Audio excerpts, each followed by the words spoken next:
Alright, let's cut through the noise. Why do we care about a remastered album dropping 25 years after the fact? I mean, isn't this just a cash grab for bands to milk old material? Well, Unsane's Occupational Hazard reissue might actually prove that theory wrong. Stick with me here, this isn't just about nostalgia. This is about resurrecting a raw, abrasive piece of noise rock history and asking, what did we miss the first time around? So, Occupational Hazard is getting the remaster treatment in 2026, courtesy of the band's own label. That's wild when you think about it. How many bands actually take control of their legacy like that? Most just let labels sit on the masters until someone digs them up. But Unsane? They're saying, we'll handle this ourselves, thanks. And honestly, that independence makes me respect them even more. This isn't just a re-release, it's a statement. Now, the remastering was done by Andrew Schneider, someone who's worked with the band for ages. Why does that matter? Because continuity isn't just a buzzword here, it's about preserving the album's DNA. A lot of remasters over-polish the sound, right?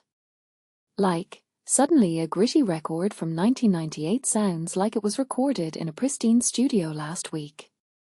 But if you've heard Unsane live, you know their charm is in the chaos. So if Schneider maintained that edge while tightening the mix, that's the sweet spot. Personally, I think this could introduce the album to a whole generation that only knows noise rock through TikTok edits, not mosh pits. Oh, and there's a bonus track, No Soul, that was previously a vinyl-only single. Let's unpack that. Including rare tracks isn't just a fan service move, it's like saying, here's a piece of the puzzle you couldn't complete before. And the demo sessions from AmRep Studios? That's gold for music nerds like me. Hearing how a band's ideas evolve pre-studio is like getting a time machine.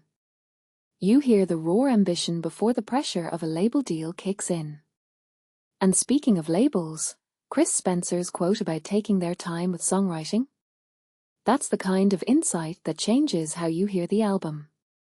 It wasn't just a product, they were refining a voice. But let's not ignore the elephant in the room. Why tour now? A 25-date North American run spanning from San Antonio to Saskatoon? This isn't just about selling merch. It's about proving that a band's legacy isn't static. They're not just playing hits for aging fans, they're showing that noise rock still has teeth. And honestly, the cities they're hitting, small clubs, underground spots, this feels intentional. Like, they're not chasing arenas, they're reinforcing that DIY ethos that made them relevant in the first place. Here's the deeper question. Why does Occupational Hazard matter in 2025? Because in an era of overproduced albums and algorithm-driven playlists, this reissue feels like a middle finger to polish. It's a reminder that music can be chaotic, aggressive, and uncomfortable, and still resonate. What many people don't realize is that noise rock isn't just a genre, it's a mood. It's the soundtrack to frustration, to rebellion, to not wanting to fit into a mold. And if Unsane can tap into that again, maybe this reissue isn't about the past at all. Maybe it's about proving that some sounds never go out of style, they just wait for the world to catch up. So here's my challenge to you. When's the last time you revisited an album you thought you knew? Because sometimes, all it takes is a fresh master, a lost demo, or a live show to make you hear something completely different. Let me know in the comments, what's a record you'd love to hear reimagined like this? And if you're hitting the tour, drop your city below.